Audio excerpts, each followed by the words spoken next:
ಭಾರತೀಯ ಸಂಸ್ಕೃತಿಯೇ ಶ್ರಮ ಸಂಸ್ಕೃತಿಯಲ್ಲಿ ಅಗೋಚರ ಶಕ್ತಿಯನ್ನು ಆರಾಧಿಸುವವರೇ ನಿಜ ಸನಾತನಿಯರು ಎಂದು ರಾಜ್ಯೋತ್ಸವ ಪ್ರಶಸ್ತಿ ಪುರಸ್ಕೃತ ನಾಡಿನ ಹಿರಿಯ ಸಾಹಿತಿ ಮಾಸ್ಕೇರಿ ನಾಯಕ್ ಅವರು ಹೇಳಿದರು.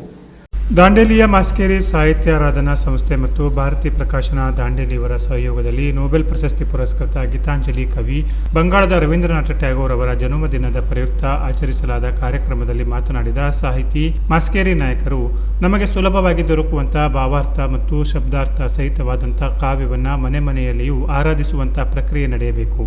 ಅದಕ್ಕೆ ರಾಜಕೀಯವಾದ ಯಾವುದೇ ಲೇಪವನ್ನು ಕೊಡಬಾರದು. ಅವರ ಒಂದು ಕಿರು ಕವನ ಚಂದ್ರ ಚಂದುಳಿಯ ಅಂತರಂಗದ ಸೌಂದರ್ಯವನ್ನು ವಿವರಿಸಿದರು. ನಾವು ಯಾವುದೇ ಕೆಲಸ ಮಾಡಿದರೂ ಕೂಡ ನಮ್ಮ ಮೂಲ ದೈವದ ಪ್ರೀತಿಗೆ ಕಳಂಕದ ರಹಿತ ವರ್ತನೆಗೆ ದೈವದ ಸಾಕ್ಷಾತ್ಕಾರ ಇದ್ದೇ ಇರುತ್ತದೆ ಎಂದರು. ಈ ಮೊದಲು ನಡೆದ ವೇದಿಕೆ ಕಾರ್ಯಕ್ರಮದಲ್ಲಿ ಮಾಸ್ಕೇರಿ ನಾಯಕರ ಕಿರು ಕವನ ಚಂದ್ರ ಚಂದುಳಿ ಕುರಿತು ಉತ್ತಮವಾಗಿ ವಿಶ್ಲೇಷಿಸಿದ ಕಾವ್ಯ ಪ್ರೇಮಿಗಳಾದ ಕೆಟಿ ಶ್ರೀಮತಿ ಮೈಸೂರು, ನಾಗರತ್ನ ಲೋಕೇಶ್ ಸಿರಸಿ, ಪ್ರವೀಣ ಸುಲಾಕೆ ದಾಂಡೇಲಿ, ಜಿವಿ ಕೊಪ್ಪಲ ತೋಟ, ಕಲ್ಪನಾ ಹೆಗಡೆ ಸಿರಸಿ, ರೇಣುಕಾ ಬ್ಯಾಗದ್ದೆ, ನರೇಶ್ ನಾಯ್ಕ್ ದಾಂಡೇಲಿ, ರವೀಂದ್ರ ನಾಯ್ಕ್ ಲಕ್ಷ್ಮೀಶ್ವರ ದಾಂಡೇಲಿ ಮತ್ತು ರಾಜೇಶ್ ತಳೇಕರ್ ದಾಂಡೇಲಿ ಅವರುಗಳಿಗೆ ಫಲಕ ನೀಡಿ ಗೌರವಿಸಲಾಯಿತು.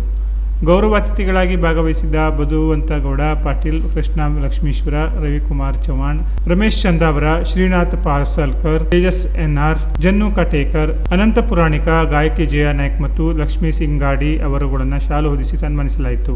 ಕಾರ್ಯಕ್ರಮದ ಕೊನೆಯಲ್ಲಿ ಮೈಸೂರಿನ ಖ್ಯಾತ ಸಾಹಿತಿ ಕೆಟಿ ಶ್ರೀಮತಿ ಮತ್ತು ಶಿರಸಿಯ ನಾಗರತ್ನ ಲೋಕೇಶ್ ಅವರು ಮಾಸ್ಕೇರಿ ನಾಯಕ್ ಅವರ ಸ್ವರಚಿತ ಕವನ ವಾಚಿಸಿ ವಿಶ್ಲೇಷಿಸಿದರು. ಕವಿ ರವೀಂದ್ರ ಲಕ್ಷೇಶ್ವರ ದೀಪ ಬೆಳಗಿಸಿ ಕಾರ್ಯಕ್ರಮವನ್ನು ಉದ್ಘಾಟಿಸಿದರು. ಹಾಸ್ಯ ಕವಿಯಾದ ವಿಶ್ವೇಶ್ವರ ಭಾಗವತ್ ಅಧ್ಯಕ್ಷತೆ ವಹಿಸಿ ಮಾತನಾಡಿದರು. ರೋಷನ್ ನೇತ್ರಾವಳಿ ಮುಖ್ಯ ಅತಿಥಿಗಳಾಗಿ ಪಾಲ್ಗೊಂಡಿದ್ದರು. ಶಿಕ್ಷಕಿ ನಂದಿನಿ ನಾಯಕ್ ನಿರೂಪಿಸಿದ ಕಾರ್ಯಕ್ರಮದಲ್ಲಿ ಬುಧವಂತಗೌಡ ಪಾಟೀಲ್ ಸ್ವಾಗತಿಸಿದರು. ಕಾರ್ಯಕ್ರಮದಲ್ಲಿ ಭಾರತಿ ಕವರಿ, ಕೃಷ್ಣ ಕುಲಕರ್ಣಿ, ನಾಗೇಂದ್ರ ಶಿವ್, ಭೂಮಿಕಾ, ಕೆಡಿಜಿ ದೇಸಾಯಿ, ಆಕಾಶ್ ಕೌಡಿ ಮಟ್ಟಿ, ಶಾರದಾ ಪರಶುರಾಮ್ ಮೊದಲಾದವರು ಇದ್ದರು. Canara plus news Dandeli.